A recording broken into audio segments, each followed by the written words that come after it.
Sabti waarii booda sa'a 8 irraa jalqabee qophii simboo torban kanaa. Sagantaan keenya kan simboodaa ammas torbee isaa eeggateetiin bifa miidhagaa ta'een qabanneetiin isiniif dhiyaannee jirra. Riippoortii keessatti kennamee fi asii fudhatee deema. Sagantaa oolmaa keenya guyyaa har'aatiin mana maxxansaa Najjaashii biratti argama. Gaafa jalqabaa hijaaba ofirraa baafatte.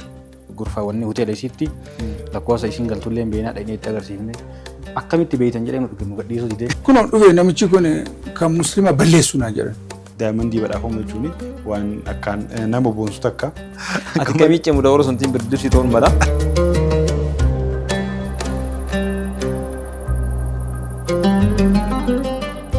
Yeroo garii gorsi kun yoo kararraa bade, qe'ini kun yoo kararraa bade nama jallisuu danda'a.